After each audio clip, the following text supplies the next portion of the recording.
हम सब जानते हैं कि हमारे समाज में कई नागरिक प्रणालियां होती हैं, जैसे कि वोटर रजिस्ट्रेशन। इनका मकसद यही होता है कि सब कुछ सही तरीके से और कायदे से चले। लेकिन कभी सोचा है कि क्या होता है जब कागज पर लिखी बातें और जमीनी हकीकत में कोई मेल ही ना हो? तो आज हम इसी सवाल की तह तक जाएंगे। आखिर होता क्या है जब एक आदर्श व्यवस्था, मतलब एक परफेक्ट सिस्टम, असलियत की कठोर जमीन से टकराता है? चलिए इस पूरी कहानी को एकदम शुरुआत से समझते हैं। सबसे पहले तो ये जानना जरूरी है कि इस सिस्टम का आधिकारिक तौर पर, मतलब ऑन पेपर, मकसद क्या है।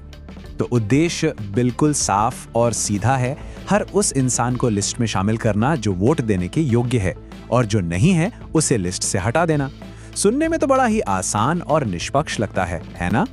अच्छा, अब इन किताबी बातों से थोड़ा आगे बढ़ते हैं और एक असल जीती जागती कहानी की तरफ चलते हैं, जो एक बिल्कुल ही अलग तस्वीर सामने रखती है। ये एक परिवार की आपबीती है।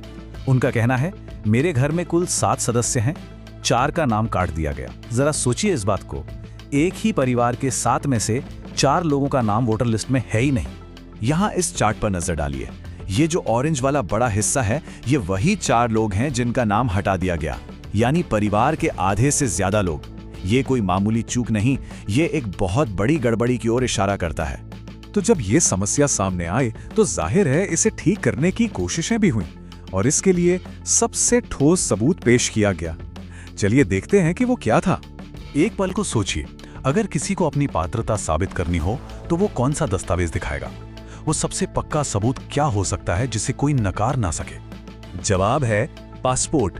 जी हाँ, एक पासपोर्ट, जिसे पहचान का सबसे भरोसेमंद और मजबूत दस्तावेज माना जाता है। देखिए, पासपोर्ट सिर्फ एक कागज का टुकड़ा नहीं होता। ये सरकार की तरफ से दिया गया एक सर्टिफिकेट है जो किसी व्यक्ति की पहचान और उसकी नागरिकता दोनों की गारंटी देता है। इससे ज्यादा मजबूत सबूत और क्या ही होगा। और बस यहीं पर यह कहानी एक बहुत ही हैरान करने वाला मोड़ लेती है।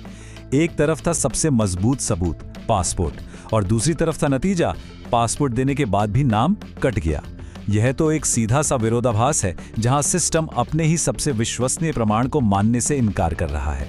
एसआईआर का प्रमुख उद्देश्य है हर योग्य मतदाता को सूची में शामिल करना और अयोग्य को मतदाता सूची से हटाना। मेरे घर में टोटल 7 मेंबर हैं, 4 का नाम कट दिया गया। उन लोगों ने बोला सबसे स्ट्रॉन्ग डॉक्यूमेंट है पासपोर्ट, पासपोर्ट देने के बाद भी नाम कट गया। ये सारी बातें हमें इस विश्लेषण के आखिरी और सबसे अहम हिस्से की ओर ले जाती हैं, यानी वो बड़े और अनसुलझे सवाल जो इस पूरे मामले से पैदा होते हैं। तो चलिए अब तक जो हुआ उसे फटाफट एक बार फिर से देख लेते हैं। एक सिस्टम है जिसका लक्ष्य है हर योग्य वोटर को शामिल करना। एक परिवार की हकीकत ये है कि उसके आधे से ज्यादा लोगों को हटा दिया गया, सबूत के तौर पर एक पासपोर्ट दिया गया, और आखिरी नतीजा, नाम लिस्ट से फिर भी बाहर ही रहा। तो हम इस कहानी को इस आखिरी सवाल के साथ यहाँ छोड़ते हैं कि जब सबसे मजबूत सबूत भी नाकाफी हो जाए तो फिर कोई अपनी पात्रता साबित करे तो करे कैसे? और ये सवाल सिर्फ उस एक परिवार का नहीं है, बल्कि ये हमारे पूरे सिस्टम के काम करने के तरीके पर एक बहुत बड़ा सवालिया निशान लगाता है।